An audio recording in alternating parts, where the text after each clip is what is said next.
All right, let's dive right into today's topic, JFK. Ah, yes, the Kennedy assassination, a case that never seems to close.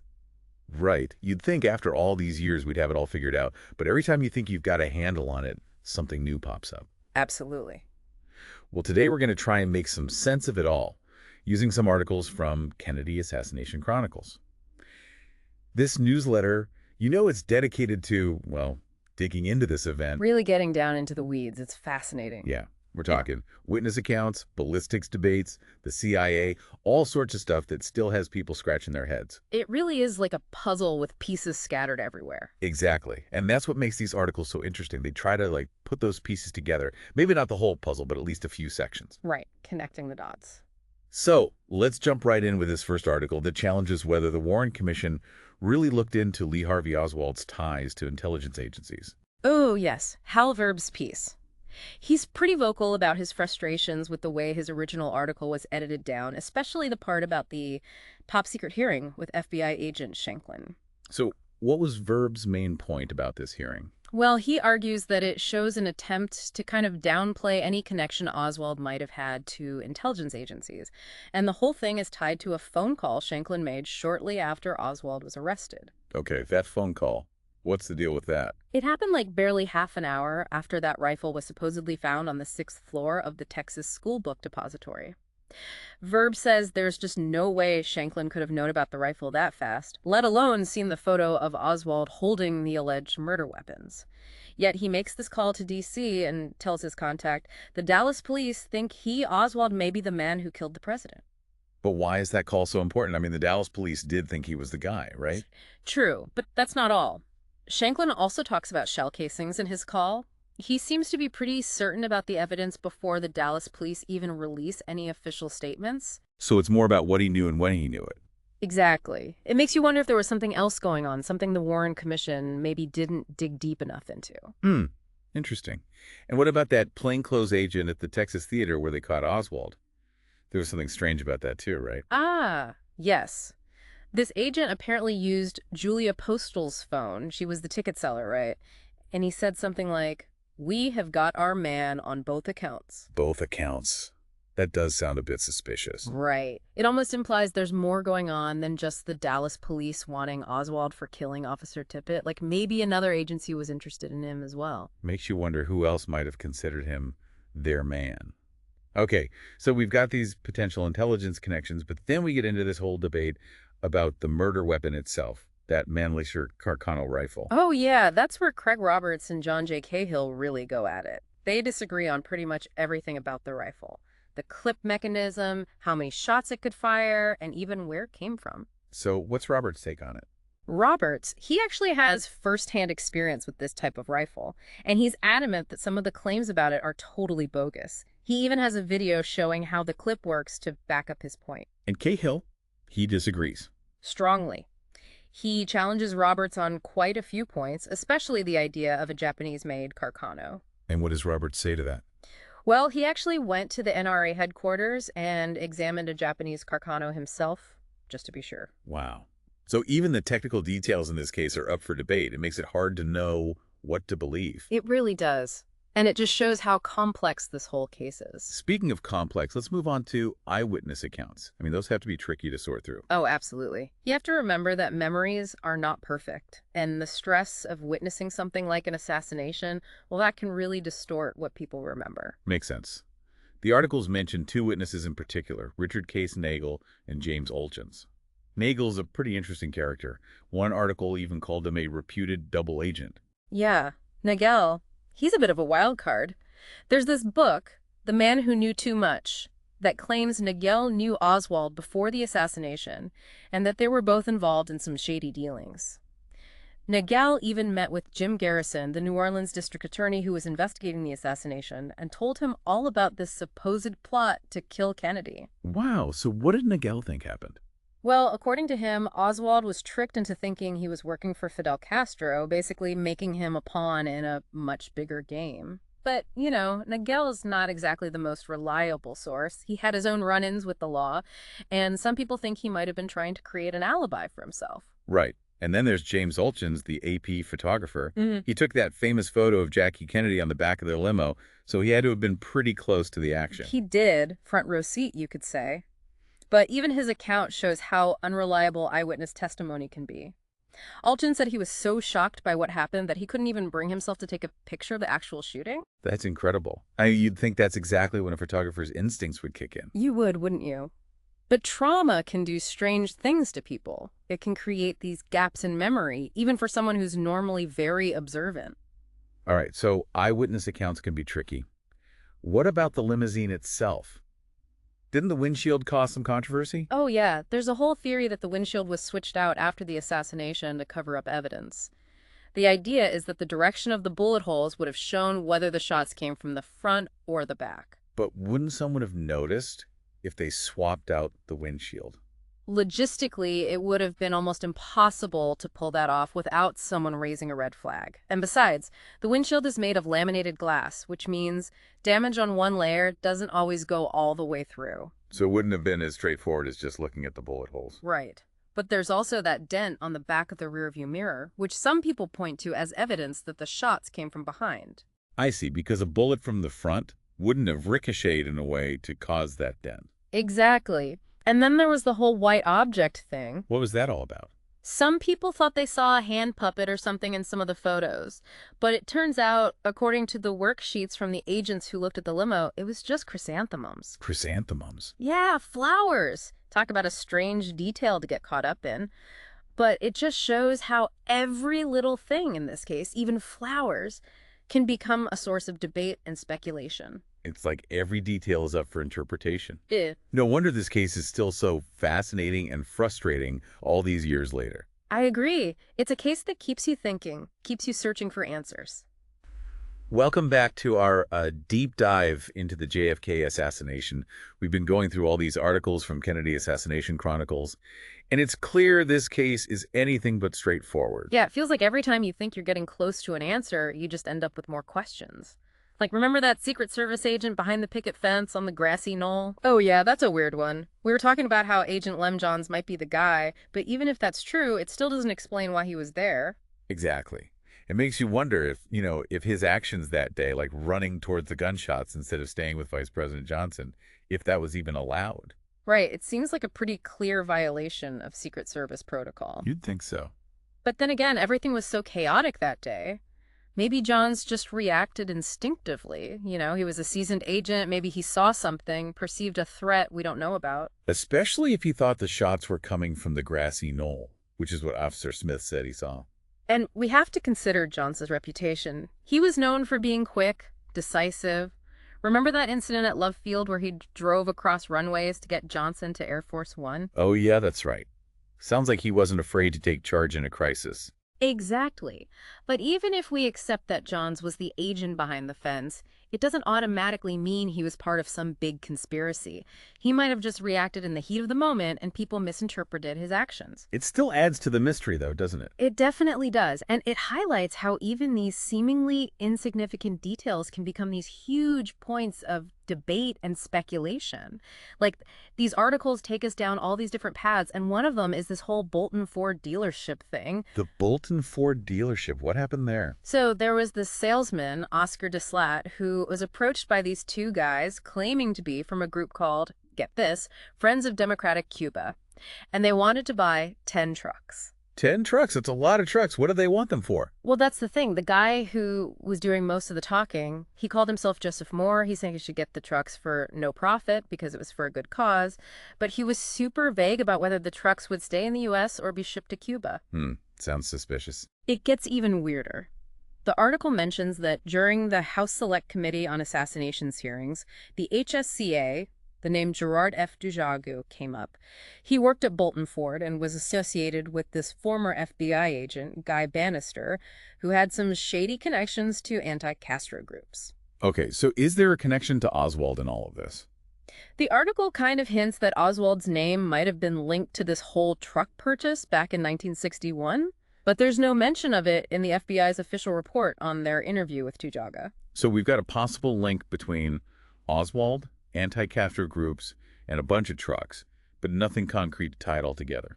It's one of those threads that you just want to keep pulling on. Maybe there's something there, maybe not. We just don't have enough information. It's like trying to put together a puzzle with half the pieces missing. Exactly. That's the thing about this case. There's always something more to uncover. More connections, more questions. Speaking of which, remember that article that compared the JFK assassination to the assassination of Yitzhak Rabin? Yeah, the Israeli prime minister. What was the connection there? Well, both events sparked a lot of public distrust. People just didn't buy the official explanations, felt like there was more to the story. Right, and they were both high-profile leaders. I mean, their deaths had a huge impact. Exactly. And in both cases, there were these lingering questions, these feelings that maybe the investigations were rushed to, maybe prevent some uncomfortable truths from coming out. Makes you think about how much we really know about, about the events that shape our world. It's good to be skeptical, to question things, especially when it comes from official sources. Okay, so we've got more intrigue surrounding the Secret Service, a mysterious truck purchase, and a comparison to the Rabin assassination.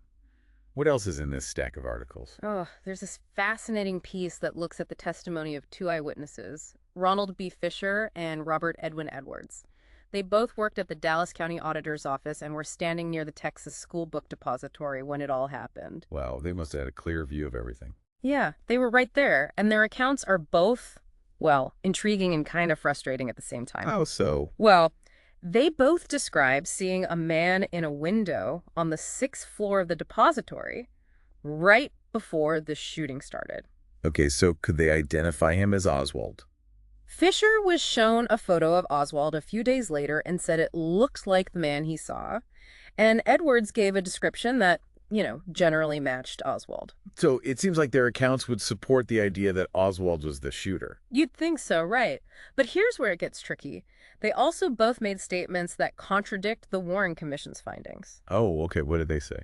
Well, Fisher claimed the shots came from the direction of the grassy knoll and the triple underpass, not from the book depository window. That's a pretty big difference. It is. And then Edwards, he couldn't remember how many shots he heard. And his description of what happened, the sequence of events, it doesn't match up with what other witnesses said. So their testimonies were both helpful and unhelpful at the same time. Exactly. It just shows how, even when you have eyewitnesses, things can still be really murky. The article even says that neither of these guys would have been a reliable witness, for either side if Oswald had actually gone to trial. Interesting. Too much conflicting information. Right. And then there's this one other detail about Fisher's testimony that's strange. He mentions seeing this rather fat girl walk into the book depository just before he saw the man in the window. He thought she might work there, but he doesn't remember seeing her before or after that day. A rather fat girl.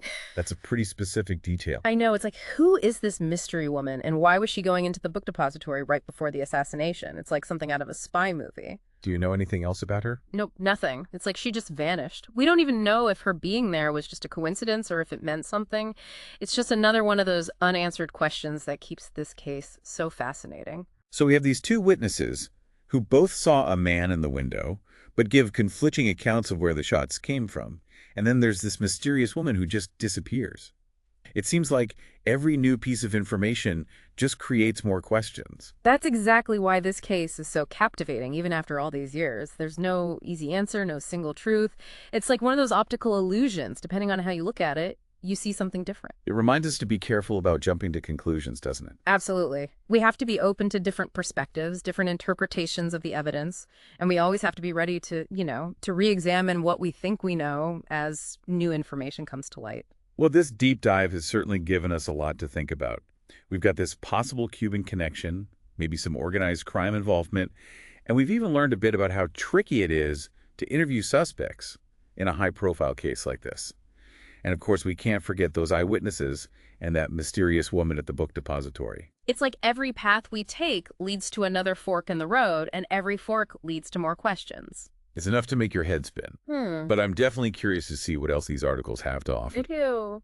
Let's dive back into those Kennedy Assassination Chronicles and see what other pieces of this puzzle we can uncover. All right, we're back for the final part of our deep dive into the JFK assassination. It's been quite a journey. It really has. We've gone down so many rabbit holes, explored all sorts of theories and evidence, and yet this case still manages to keep us guessing. It does. And these Kennedy Assassination Chronicles articles, well, they've given us a lot to think about. Like, did you see the part about the FBI documents that were censored? The ones about Homerio Echevarria? Oh, yeah, the Cuban anti-Castro leader. That's a fascinating one. Apparently, the FBI was looking into him as part of, well, a possible assassination plot. Which is interesting considering the Warren Commission concluded that Oswald acted alone. Right. But remember, the House Select Committee on Assassinations, the HSCA, they later said it was probably a conspiracy.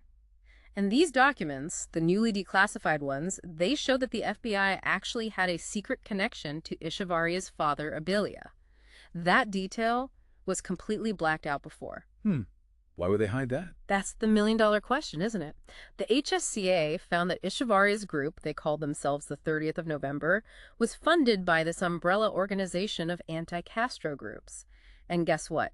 They had suspected ties to organized crime. Wait, and some of those groups were in contact with Oswald? Potentially. It's like this whole web surrounding the assassination is way bigger and more complicated than anyone initially thought. It's like you peel back one layer and find another one underneath and another and another. You'd never get to the bottom of it. Exactly.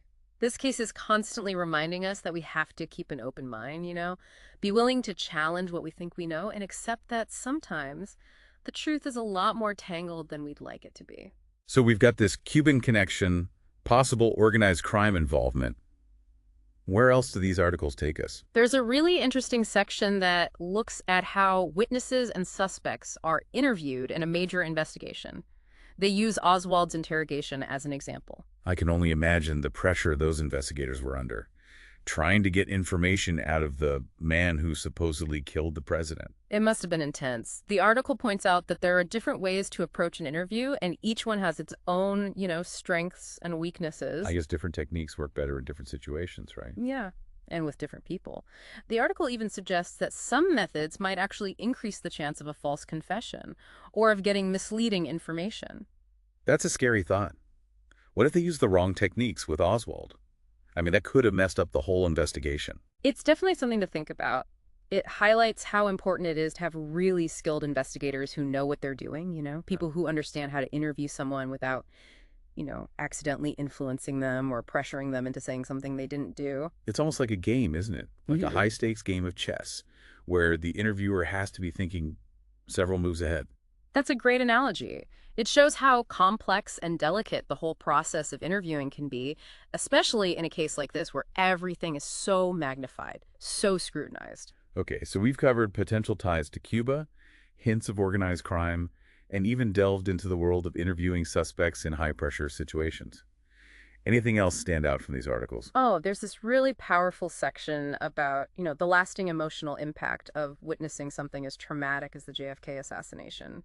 It focuses on Bobby Hargis, the motorcycle officer who was riding right next to Kennedy's limo when the shots were fired. Oh, wow. He must have had the worst view of all. Being that close, seeing it all happen. He later said that he was splattered with blood and brain matter when Kennedy was shot in the head. That's a horrible image. I can't imagine what that must have been like for him. The article talks about how Hargis carried that memory with him, even as he kept working as a police officer. It's a powerful reminder that trauma doesn't just disappear, right? It stays with you. It does. And Hargis's story really highlights the importance of providing support and resources for people who have experienced trauma, understanding that it takes time to heal and that sometimes the emotional wounds are the deepest ones. It also shows the human cost of this event, doesn't it? All the lives that were forever changed by that one day. Yeah, it reminds us that history isn't just about facts and dates. It's about real people and their experiences. So as we wrap up this deep dive, what are some of the biggest takeaways from these Kennedy Assassination Chronicles articles? I think they really drive home the point that the JFK assassination is still a very open wound, Yeah. a chapter in American history that hasn't been fully closed. And the more we learn, the more questions we seem to have. It's like a puzzle with missing pieces. And even the pieces we do have, well, they don't always fit together neatly. Exactly. But it's a puzzle that keeps drawing us back, doesn't it? This fascination with the Kennedy assassination, it speaks to our need to understand what really happened and to hold those responsible accountable, even if that accountability seems impossible to achieve. It also makes us think about the nature of truth itself, doesn't it? the limits of what we can know, and how power can shape, even distort, our understanding of the world. These articles have definitely challenged us to think critically, to question what we think we know, and to accept that history is often a lot more complicated than it seems at first glance. And maybe most importantly, they've inspired us to keep looking for answers, to keep digging, even when it feels like the truth is buried deep. The pursuit of understanding, it's a journey, not a destination, right? Even if we never fully solve the mystery of the JFK assassination, the process of exploring it, of asking questions, that's valuable in itself. It's definitely been a fascinating journey for us, that's for sure. I have a feeling we'll be talking about this case again someday. There's just so much more to uncover. I agree. And until then, we encourage everyone to keep exploring this event on their own. Read the articles, look at the evidence, and come to your own conclusions. The truth is out there somewhere, waiting to be discovered. Thanks for joining us on this deep dive into the JFK assassination. We hope you found it as captivating as we did. Keep those minds open and those questions coming. We'll be back soon with another deep dive into a brand new topic. Until then, stay curious.